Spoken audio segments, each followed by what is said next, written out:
Hey everyone, and welcome back. Today we're taking a deep dive into the work of Michel Oh, yes. and his intriguing concept of the third instructed. I love this. We'll be exploring excerpts from his book, Yes. The Troubadour of Knowledge. Yeah. So get ready for a thought-provoking ride because Excellent. Serres, he really challenges us to think outside the traditional boundaries of knowledge and explore those spaces, those connections between disciplines. It's true. He really pushes against the idea of just sticking to one path Right. of knowledge. He wants us to venture into those areas between the lines where Yes. things get a little messy, a little more interesting.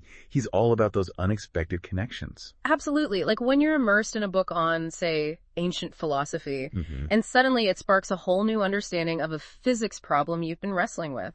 Exactly. Creates those aha moments. Yes. But let's back up for a second. How does Serres actually define this third instructed individual? Well, he uses this incredibly vivid metaphor, comparing them to someone wearing a harlequin's coat. You know, those outfits. Oh, absolutely. A riot of colors and pattern. Precisely. And that's the key. Okay, I'm seeing a visual here, but not quite connecting it to knowledge just yet. It's all about the patchwork, you see. The third instructed don't limit themselves to one field of study.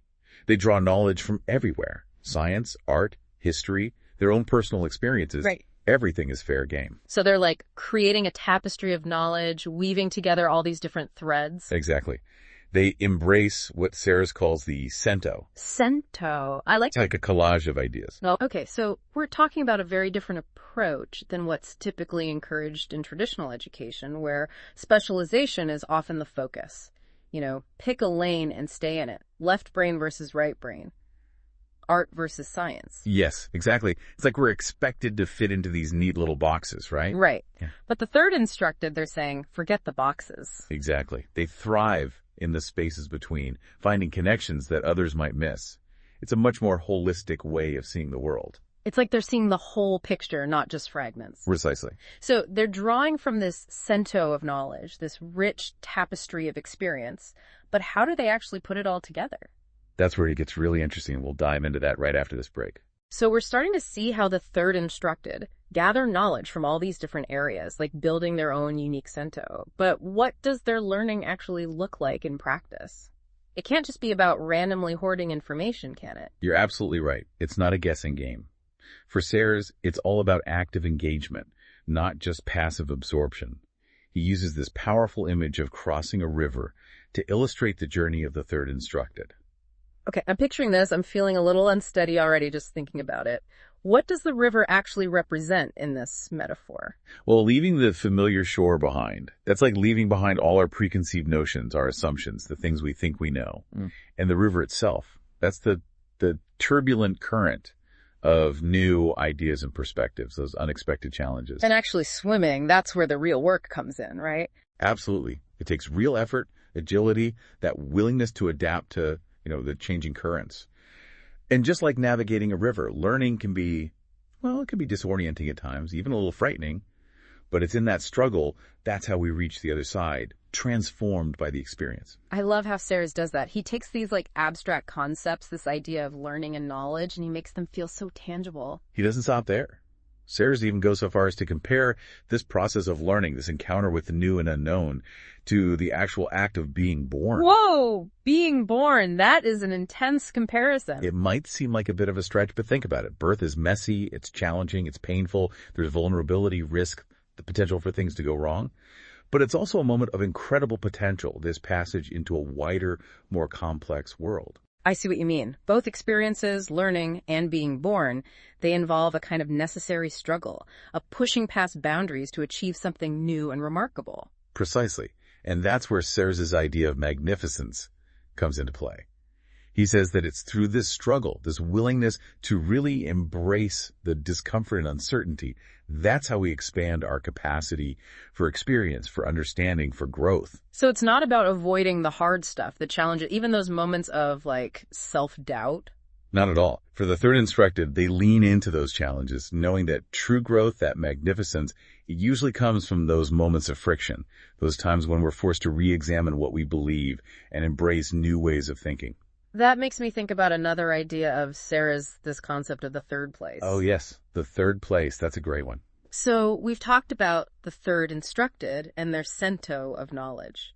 Now, a third place, I'm sensing a theme here, but tell me more. Well, it's all connected. You see, Sayers describes the third place as the space between traditional categories. It's this zone of like intersection and potential where totally new connections can be made. So if the third instructed are like weaving together this tapestry of knowledge, is the third place where the magic happens? Exactly. It's in those in-between spaces, those unexpected points of convergence. That's where real innovation happens. Can you give me an example? I need to like really visualize this third place in action.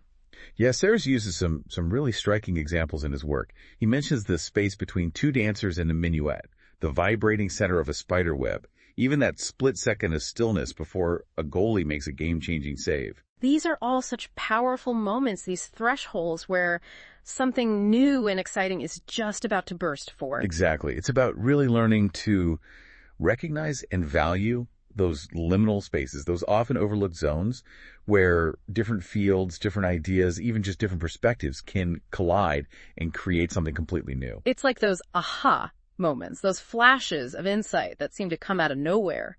We might be struggling with a problem, then boom, the solution hits us when we're, I don't know, on a walk, listening to music, or even in the shower. That's the third place at work. Mm-hmm.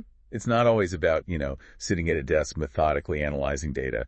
Sometimes the most profound insights happen when we allow ourselves to wander, to make those unexpected connections, to really embrace the unknown. So if more traditional learning focuses on analysis, breaking things down into smaller and smaller parts, this third instructed approach, it seems more about synthesis, about seeing the connections and the patterns that come out of complexity. You got it.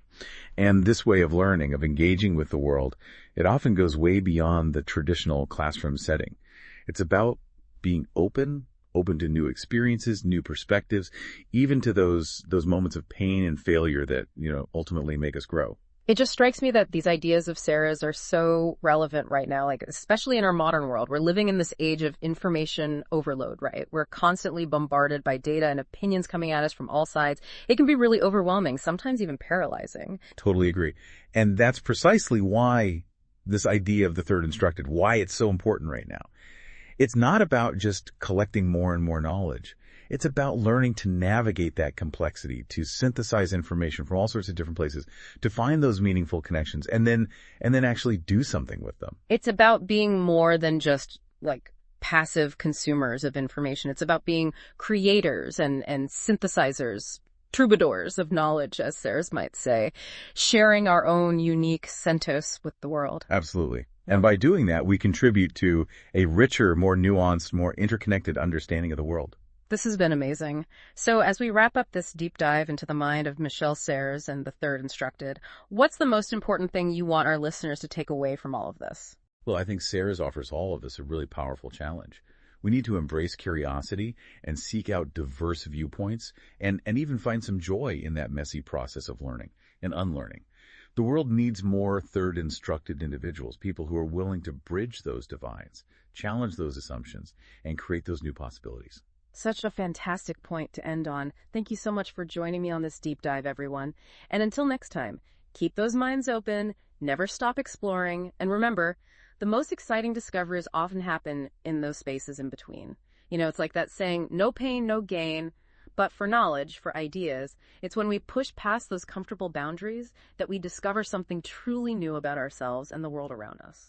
Yeah, and that leads us perfectly to another fascinating idea that Sayers explores the concept of the third place. Okay, so we've covered the third instructed individual, their cento of knowledge.